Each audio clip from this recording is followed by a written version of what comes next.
Do we swap to LEC then? Sure. Should we talk a bit about that? Right, here's the thing. Talk about Misfits G2. No, before we get into all that jazz, let's start with the top team in the LEC with Rogue. So if people don't know, Rogue, by winning this last game that they won and winning 12 games this split, obviously still 3 games to be played yet. We don't know what the final result will be. I looked this up. That means they have now, I just want to give props for a second, because since everyone, at the moment, the Rogue narrative is dominated by playoffs, and it's always like, they're just chokers, they can't adapt. Like, there's even though no one actually actively calls out the Rogue coaching staff because they're not very front facing, the implication, which no one ever addresses, if you really think the team doesn't properly like play in the playoffs and they scuff it, I don't know why no one's ever asked, like, is just coaching staff doing their job? So where the coaching staff inarguably is doing their job is, these regular seasons are fucking incredible. This is now the 4th split in a row where they have won 12 or more games, right? You have to understand, guys, there's only Larson remaining. They've changed all the other fucking players over those 4 splits, and think about it, they did it playing 3 totally distinct playing styles.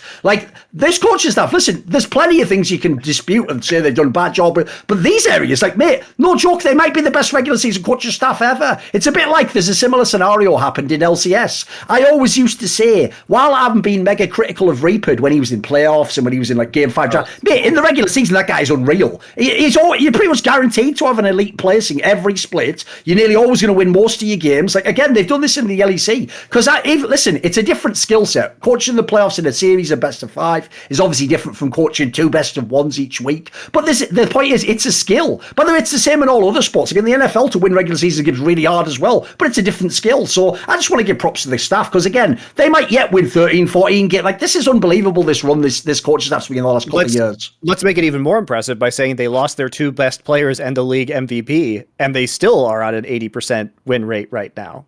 Here's the detail. I'll give you the one last caveat, which is this. I looked this up. Look, they've only had 18 game splits since season 5 onwards, but none of the other orgs have done it, Monty, ever. Fnatic hasn't done it.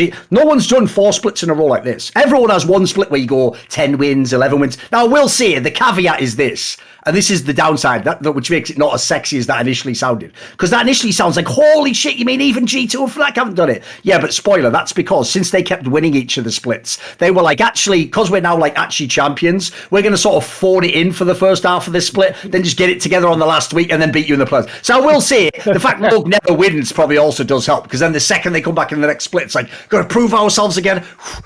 But again, these wins, like, they do have more reason to care. But like I said, it's really hard. Anytime you set history, like with the T1 record, as much as you can add caveats, like at the end of the day, you did stuff other people never did. That's always going to be hard. They're relevant. They're relevant somehow. I mean, actually, one of their coaching staff did an interview on the LEC. I think it was Seal. I think it's Seal. Like their strategy coach. And you don't even know the name, and you were on the broadcast. Oh, no, okay, no, the reason it is because like I remember their name and it had like 3 or 4 E's in it, and I'm like, okay. Not sure how this is pronounced. CL? I don't know. He's Australian. I'm looking him up. He's Australian of Korean descent. All right. Gotcha. Yeah, they did an interview. I can't remember too much from it, but they were talking about the process going through the whole split in terms of like you got to start very early on with new teams and all the rest of it. And like there wasn't like a huge amount of substance to it, but they came on and they sounded confident. And I'm interesting to see how that kind of translates from, if you've got this process starting at the beginning of the split and then something majorly changes, like a patch change, how that works going into playoffs. Because the big problem with Rogue has always been they do one thing really, really well. Doesn't last throughout a best of 5. And I think that there are ways to try change the meta already in drafts, which some teams are not going towards as heavily. Say, what happens when you ban both Jinx and Aphelios? What happens at that point? What are you going to do with that? You change the map completely. Obviously you can't really do the same to someone like Malorang because he plays everything right now apparently, and he'll play it exactly the same way. But yeah, interested to see how Rogue kind of diversify their styles they can last in the best of 5. By the way, I can't believe there's actually a guy in LEC who has the name Seal. Like, I know everyone in League's just too fucking... You're all actually way better than I am, but I would already have made some sort of joke about beating Seal Pops to death or some club, and I'm like, I don't give a fuck. I'd have a million angles. I've got a unique club. You should, there's a million to... Oh, the Seals Pops coming... You wouldn't go the kiss from a rose angle? No, because listen, that's just making light of a guy's actual real injury. But no. In many ways, they have a scar that's lasted them a lifetime as well, Monty. The playoffs, we call it. The playoffs, mate. No, but whatever, anyway. So there's a load of angles you can go with on that one. No, but here's the thing I would say, though. It's like, if we're going to spin it the other way, one thing I would have to say about this Rogue team is this, right? One of the reasons people didn't believe in them, Nymera, wasn't just the idea of when they get to the playoffs, they won't win. I get the real sense, for all the experts I've talked to, it's Malrang specifically, dude. Everyone's vibe was like the fucking Jesse from Breaking Bad. So he can't keep getting away with it, surely. You look at his style, it's like it's telegraphed what he's going to do, because spoiler, he's never met a gank he didn't like. B, he's not trying to get any resource off far in the jungle, he's just ganking 24/7. And then C, in theory, when you know someone's game plan, it should, keyword in theory, make it easier to shut it down. Spoiler, everyone must know what he's doing, but they can't. Dude, they can't shut him down. Look, I disagree with Nuke Duck's take last week that everybody knows where he is at all times, because I watched some of his games and he will literally walk across the entire map to go take your Krugs. He will literally just walk across.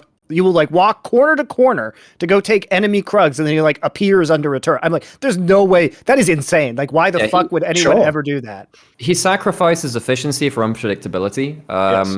And I mean, we obviously saw how that falls apart when they lost against Fnatic. That was a big one for me, because actually, this really came in quite similar to how we were describing some of the T1 stuff in terms of you see the jungle, you fight, and just keep going.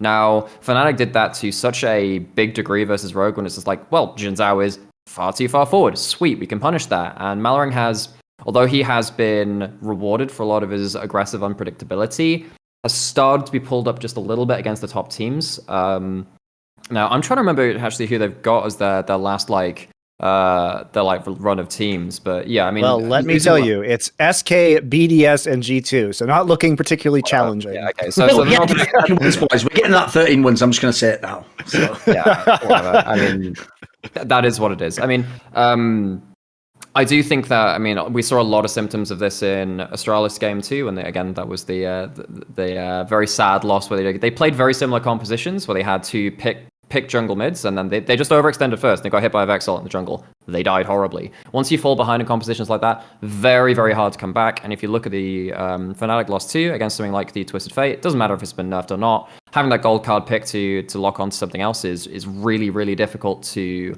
kind of worm your way out of.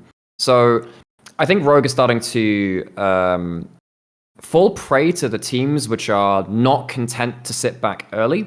This is also why picks like Hecarim are really succeeding in the LEC right now, because they can't fight at level 1 to 3 or whatever.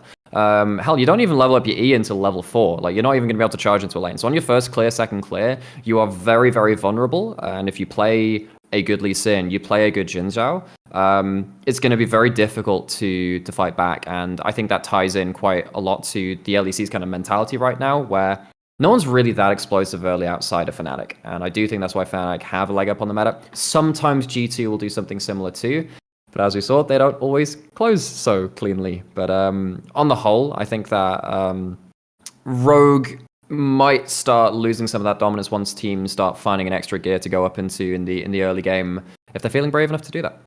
Or they actually start more aggressively warding in the early and mid game so that they can probably track.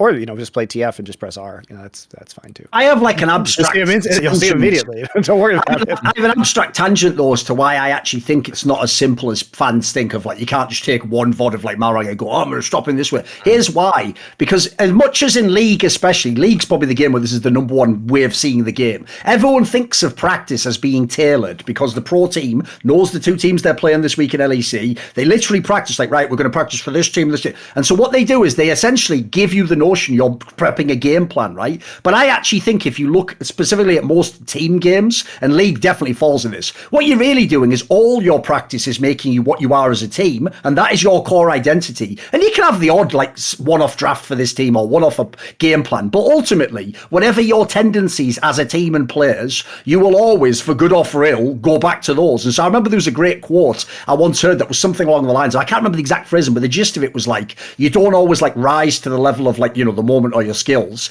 you sometimes fall to the level of your preparation. And so to me, I personally, it's the reason why when I hear teams saying like, scrims were shit, but in the game we're going to be good. It's like, I don't know, mate, because in my opinion, the way you practice should be how you play. The error bars are really high at that point. Sure. So one thing I'd say is this. In my opinion, the fact that no one else is playing like Malrang is why he gets away with it. It's because essentially every other team in the league trains you not to be able to beat Malrang. We actually have, I won't do a whole sidebar, but we actually have a player in CSGO that is very like this. Monty will know this. The reason I've picked against the team Virtus Pro that's from the CIS region so many times is because as an analyst, when I only watch their games, they have a player called Jame, where like if I was a coach and my only task as a coach was to make my team able to shut this guy down, I'm not joking, I would wreck this guy in a way no pro team is right now. But as I alluded to, they're not prepping in that way, especially in Counter-Strike, where you don't know who you're going to play tomorrow, right? In what you do instead is, because he plays the most unique style of sniper play, basically, he's basically very defensive, he never takes any shots pretty much, right? It means that everyone else is used to like the aggressive sniper, the one who takes this angle, and so everyone else is almost like trained that even in the game, if you could pause it and go, remember though, you are playing against Jim though, it's not an almost like you go, oh fuck, yeah, you're right, I'll play this totally. Instead, it's like everyone else falls into the same trap over and over and over again because every other player who plays his role trains you that that's how you should play. So I think some of that's at play here. Because as I say, everyone's watched all the games. Like, dude, they're the number one team. They were undefeated. Every team for sure has like a big board, a whiteboard. One of the points on it is Malrang. It's like what we're going to do to him early game. It's just no one can bloody do it. No one can make it happen in the server. Part of it is also Trimby really enabling with Enchanter picks too. But yeah, go on.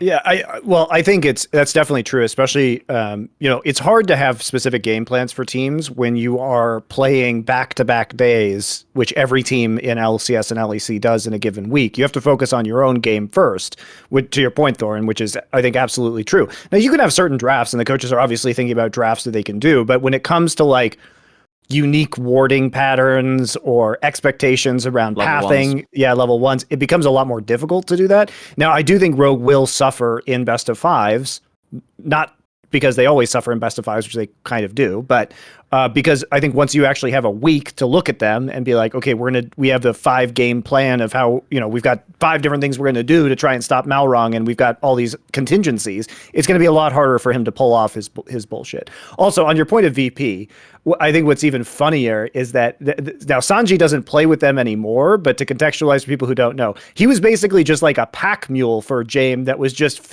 carrying all of James' equipment. So it was even more stupid to play against them in the past because you had literally just another player whose entire purpose was basically you had a player with a unique style, and then another player whose purpose was to feed this player. So yeah, exactly. See, the beautiful thing about CS for me is that I watch a lot of CS. I watch it as a complete pleb, and I want it to stay that way because I miss viewing something with like absolutely no information, just buying into the esport. So CS is like it is the best esport, just on like a pure fundamental level. But yeah, so when I hear stuff like this, I'm like, Nightmare, imagine nice. Creating an esport. This is that anyone can watch because they understand what real world guns do. Intuitive, that has perfect pacing, that has easily identifiable outplays with no barrier. I don't have to know 160 champions to watch Counter-Strike. I don't even have to play video games to watch Counter-Strike. Imagine if we just made games like that instead of... No. Listen, Monty, we're on a Riot broadcast related game. So here's the joke. Imagine seeing all of that, Monty, and going, wow, almost the perfect esport. Right, take it, make it have loads of unique champions, ruin that whole thing, Monty said. Make it so that you can't intuitively know because these are imaginary guns in a fictional universe. Make it and like all really... the guns look the same. Even though... Unless they have skins. Even though the premise of Counter-Strike is, spoiler, aside from weird sponsor things that haven't caught up, no actual fan is put off by the violence and the real-world terrorist. No, take that theme, make it like kids' things, even though it's a shooter, and about God. Like, the joke is, it's like a Riot focus group sat down and got everything wrong in Valorant, basically, if people don't know. Like, the joke is they missed every point Monty was making that was good, and at the end went... as rounds like Counter-Strike. They do have really intriguing drama, though. Like, in terms of the scene, the drama is great. Sure. You know why that is because they got all the players who were good at drama but bad at Counter-Strike. So they got all those guys. They got all of them. There you go. It's okay. They can have their... Want to see more cool, funny, interesting clips based on topics from my content? Well, subscribe to this channel then, or, be a pleb and don't.